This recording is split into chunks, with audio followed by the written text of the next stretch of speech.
Namaskar viewers, hello and welcome to Sansad TV. I'm Tina Jha, you're watching Perspective. Russian President Vladimir Putin began his two-day state visit to India on Thursday, 4th of November, kicking off the trip with a private dinner hosted by Prime Minister Narendra Modi.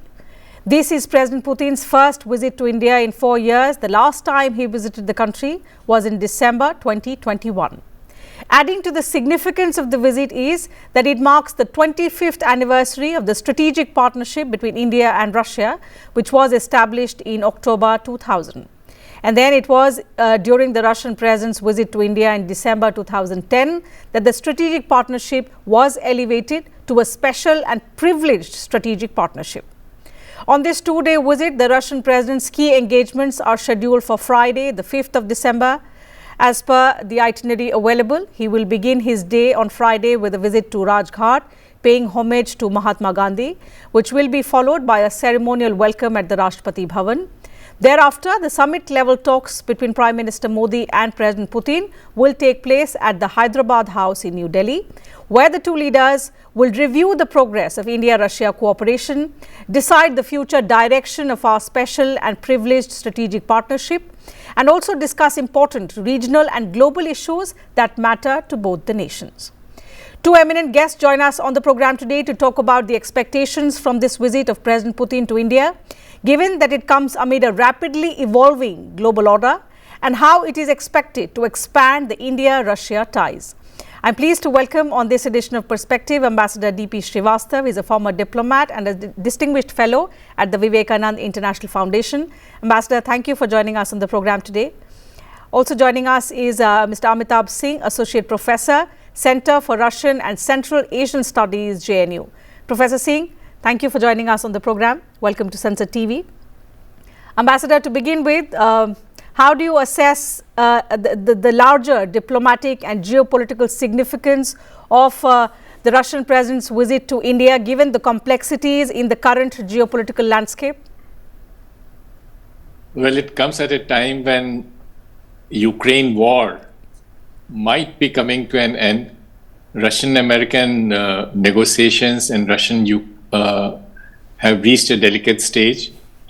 Even if it comes to, and we hope that it will come to an end soon, Russia will need friends like India. India was a major customer for Russian oil.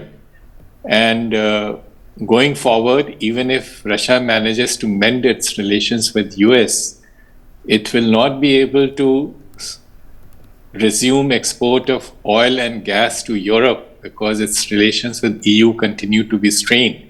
And in that context, Indian market will remain important to Russia. From the Indian perspective, our geopolitical situation, especially after Operation Sindoor, remains very tense. And recently there were repeat of some friction with our northern neighbor. So a reiteration of traditional friendship with Russia will be very useful. It's also a delicate period for us because India is also trying to rebuild its relations with US, which has gone through a rather difficult phase.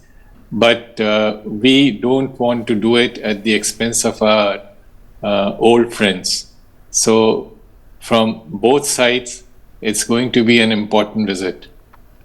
That's right. Before we elaborate on how this visit of President Putin, which comes after a gap of 4 years, how it's going to expand our bilateral relationship, let me bring in Professor Singh into the discussion as well.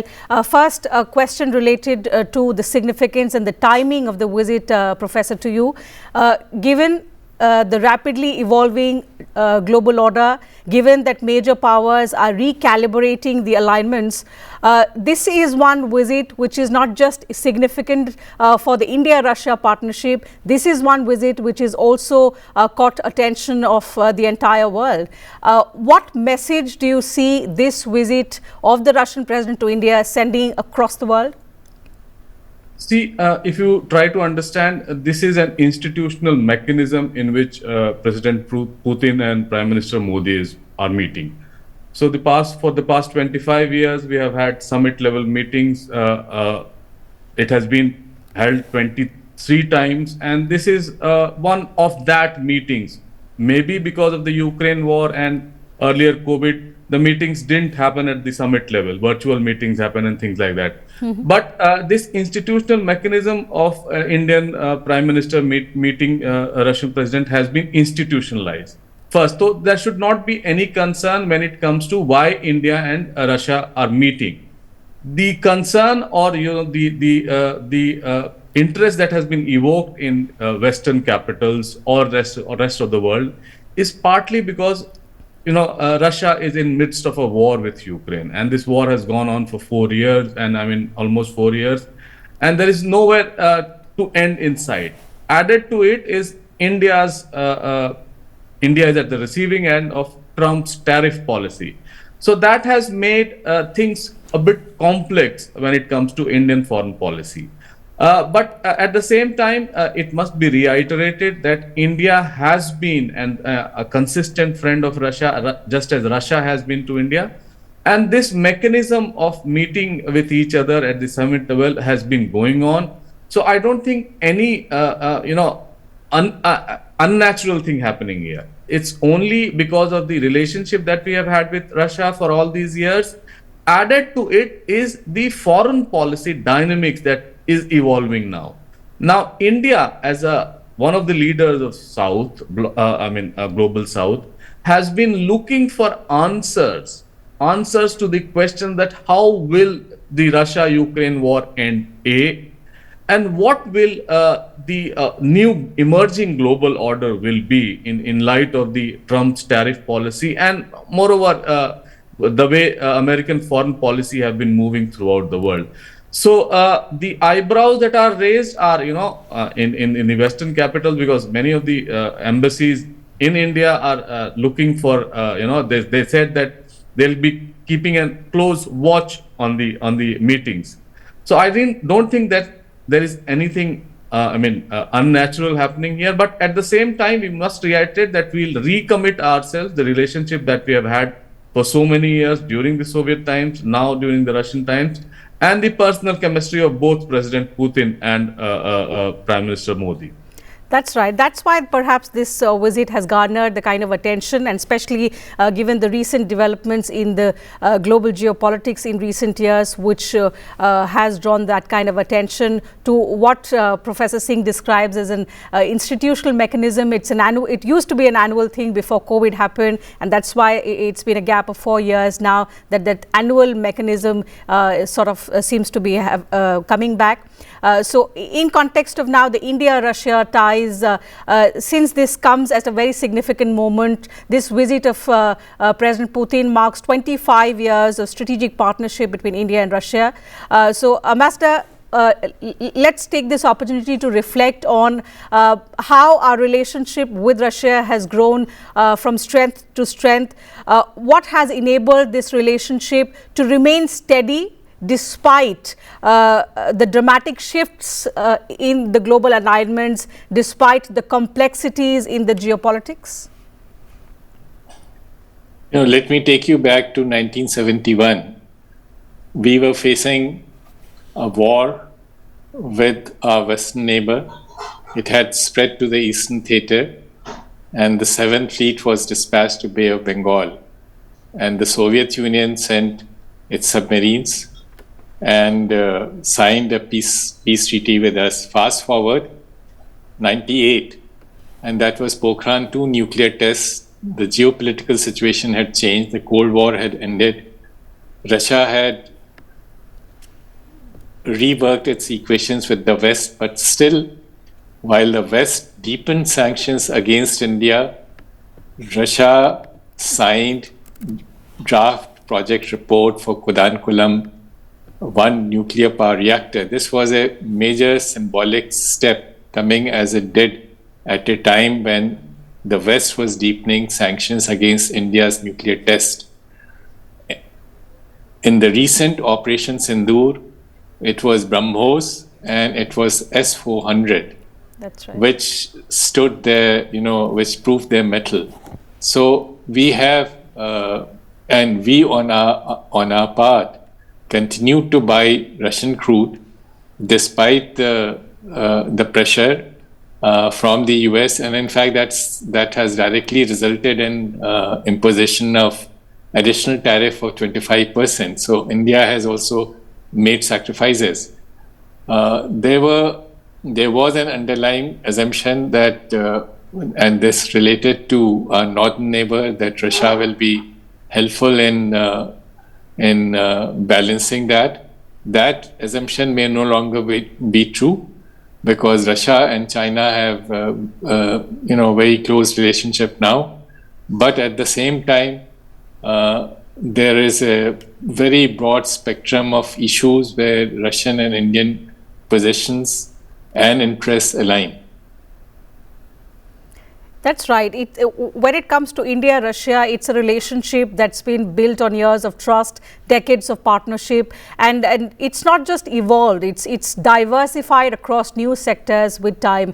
Professor Singh, the bilateral agenda, in fact, this time also appears to be more diversified. It spans across defense, nuclear energy, trade, of course, technology, education, hydrocarbons.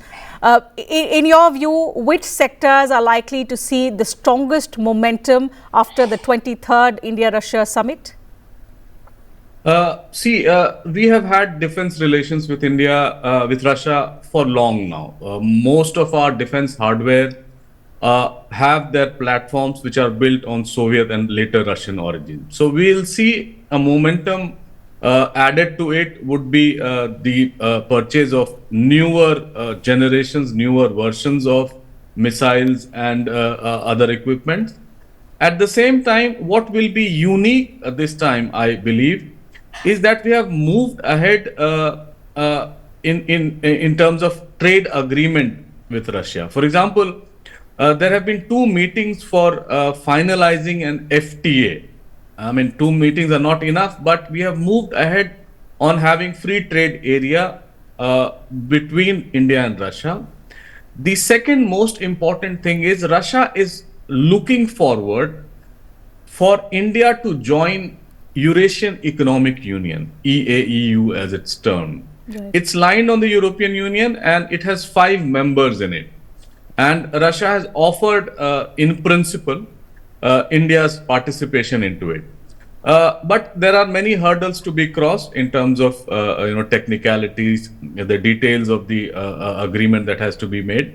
But we are progressing on the economic front, more on other front. For example, labor mobility agreement is likely to be signed. And this is something that's unique that's going to happen in case of Russia and India, because we have never had this kind of arrangement. We have been, in terms of sending abroad our workers, our professionals, but nowhere has the agreement between Russia and India have been arrived. This time around, I believe there is something called labor mobility agreement, which is being signed between India, largely covering the blue sector workers, blue collar sector workers, which are involved in construction, road making, and things like that. It's also partly because, because of the sanctions of Russia, India has not been able to, send money back to them in terms of the purchases that we have made. And from 2022 onwards, we have seen large number of large volume of oils being imported into India, and that has resulted in a balance of payment crisis in terms of India and Russia, and that needs to be addressed. And partly this can be addressed also by labor mobility agreement, where Indian workers in Russia would be paying their remittances back in Indian currency through official channels.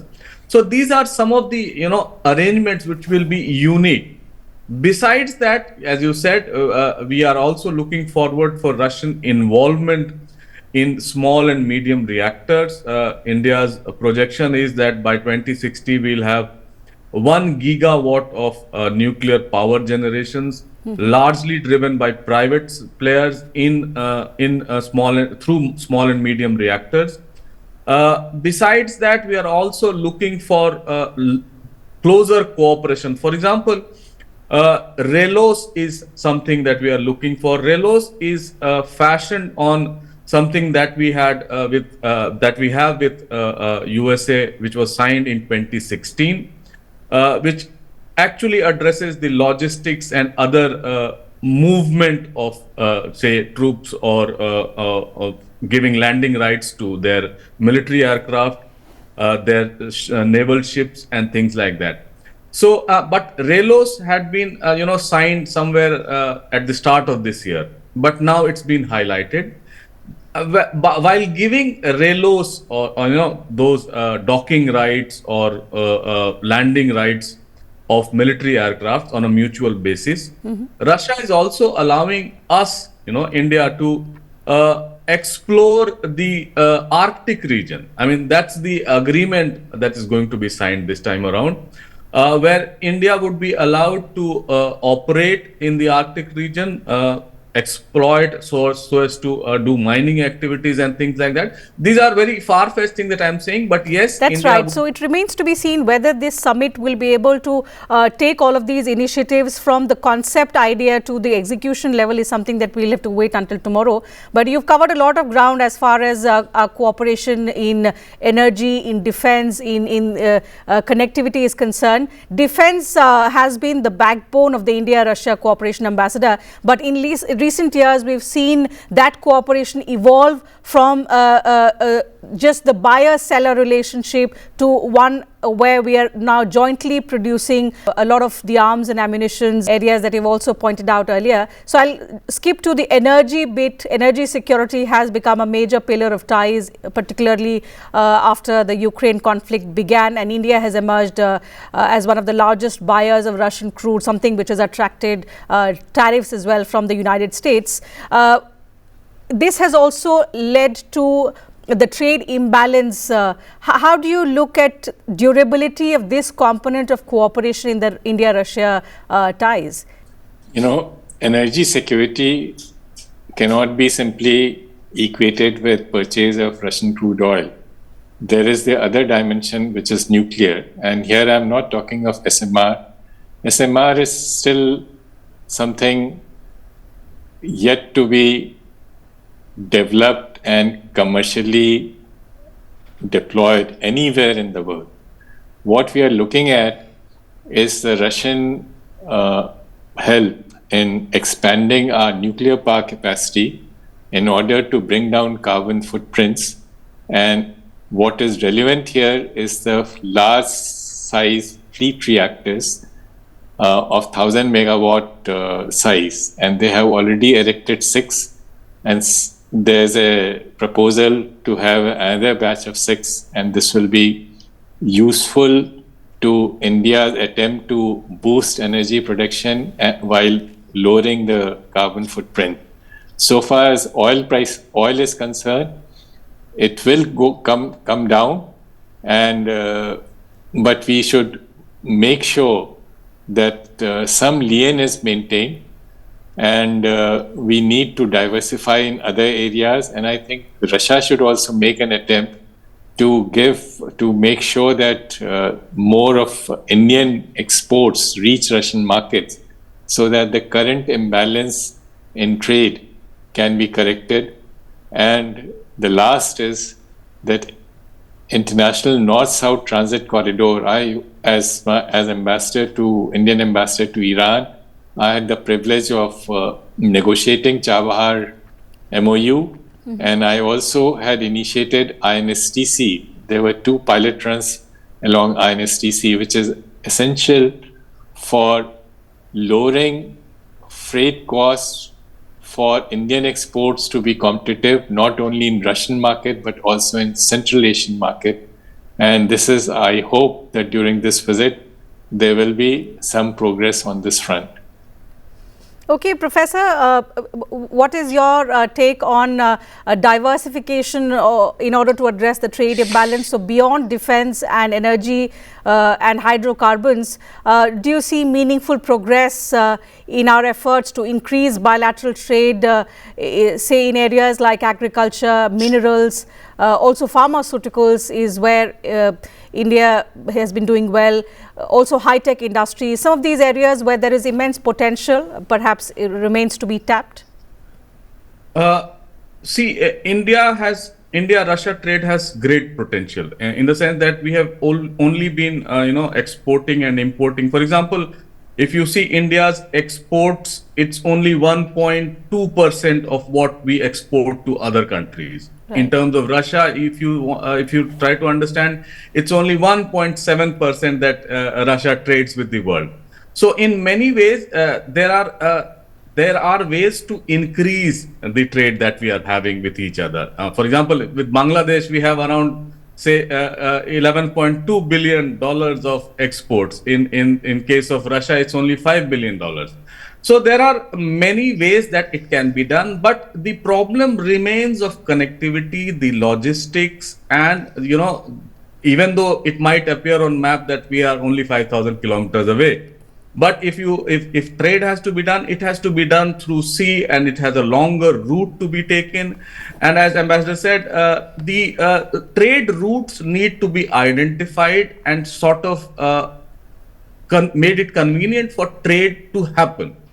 But having said that, if you try to understand how West is behaving with Russia when it comes to commerce, economics, their idea of what they call pivot to the east is now starting, in the sense that they will try to have maximum trade with eastern countries, which is South Asia and Southeast Asia. So, and it will take a long before things settle down. But for India also, it's very important that we increase our trade with them. Not only, as you said, defense or petrochemicals or things like that, but we have great potential when it comes to, export of hosiery goods, export of leather materials. And these are things which are required in Russian market. So diversification is one of the key objectives that India and Russia would be looking during that visit. And the entire Russian group that has come, there are around 1,500 Indian and Russian entrepreneurs who are meeting in Bharat Mandapam today and tomorrow. And they will be discussing how to go about in terms of trade, the deficit that we have in terms of trade, and how India can make up with the deficit that we have.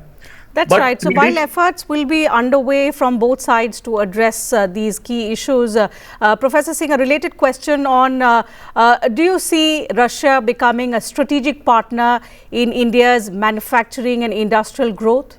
There are limitations to Russia's manufacturing sector when it comes to heavy industries. Mm-hmm. There were times during Soviet period that they were very strong in that, but over the course of say 30-35 years, their manufacturing sectors have not been performing as well as they do here. So what we can do is in many ways try to compensate that trade deficit that we have, as I said, through agriculture. For example, they are one of the biggest suppliers of wheat in the world. When it comes to sunflower, they are one of the biggest exporters of sunflower oil to the world. Similarly, in mining, many unexplored areas have yet to be explored in, say, far east of Russia. And India and Russia also had an agreement in 2019 when Prime Minister Modi visited Vladivostok, where we had extended credit line to Russian businessmen to explore the Far East, Russian Far East. And that is in the process. So what we can do is engage Russia to help India and Russia to explore the untapped natural resources in the Far East, which is often called the Siberian region. And that would also help in India's development in terms of the balance of payment that we have, the deficit that we have, and also in terms of trying to encourage our own producer. India excels in small and medium enterprises also, right? So when we have small and medium enterprises trading with these countries, especially Russia, then the difference can be felt. Besides that, there is also a possibility of, expanding the nature of the trade. Largely, if you see, most of the imports that Russia makes for its household goods or individual goods are from regions which are largely Korea, Japan, Mongolia, and China. If possible, we can also score that possibility where we can, because China, when it comes to Russia, is a very big player. Right. And it's not easy to undo Chinese economic relations that they have with Russia, and it has grown over years, especially during the Russia-Ukraine war when the sanctions have been imposed. So, of course, there will be newer sectors that may see the push at this summit. So, both sides will be looking to diversify their partnership beyond defense and energy.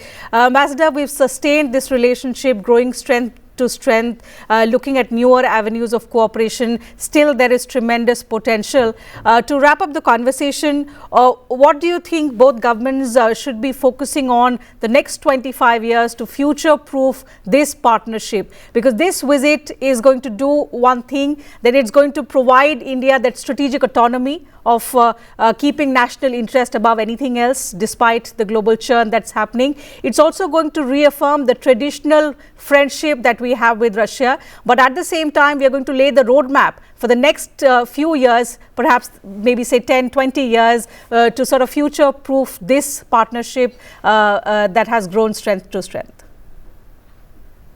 You know, banking, that is one area which is important. Because as the recent experience has shown, in case of any crisis in Russia's relations with the West, I think the banking becomes the first victim, as the dollar trade is no longer possible. We have a rupee ruble trading arrangement, but that cannot be sustained if the trade balance remains so one-sided, because at the end of the day, whatever trade takes place, it has to be squared off. It has to be, the balance has to be paid. And rupee is not a convertible currency. So there has to be some balance in trade from both sides. So Russia has to step up purchase of Indian goods. And we have to keep alive this rupee ruble banking arrangement, and we have to strengthen it further so that it can take care of any shocks in terms of sanctions against Russia, which probably will continue for some time to come. And the second area I have already mentioned, which is the nuclear sector, and especially the fleet reactors, the large size reactors, given the size of India's energy demand. And the third is that the defense cooperation, which has worked very well in terms of joint production of BrahMos, or in terms of other Russian equipment. I think we should follow the BrahMos model and try and localize as much as possible of production in India. That's right. So as President Putin's visit to India unfolds, all eyes are on what the outcomes of the 23rd India-Russia summit will be. But what's important is that we are celebrating 25-year milestone of when we became strategic partners back in 2000. Then that partnership was elevated to a special privileged partnership in 2010. And now this visit reaffirms that partnership that we've built on, that has evolved with decades. And now this will take the India-Russia partnership from a shared past, from a shared friendship, to that of a shared future. And that's where we will perhaps see both sides diversify cooperation in newer areas where there is immense potential. So we'll keep a close eye on what transpires in that summit, what are the significant outcomes, and for that perhaps we'll cover more ground after that summit is over. But for now, we'll have to wrap up this conversation. Time allows us to take up only that much on this edition of Perspective. Thank you to both our guests for joining us and sharing your thoughts, your views with us and our viewers. To you viewers, thank you very much for your time as well.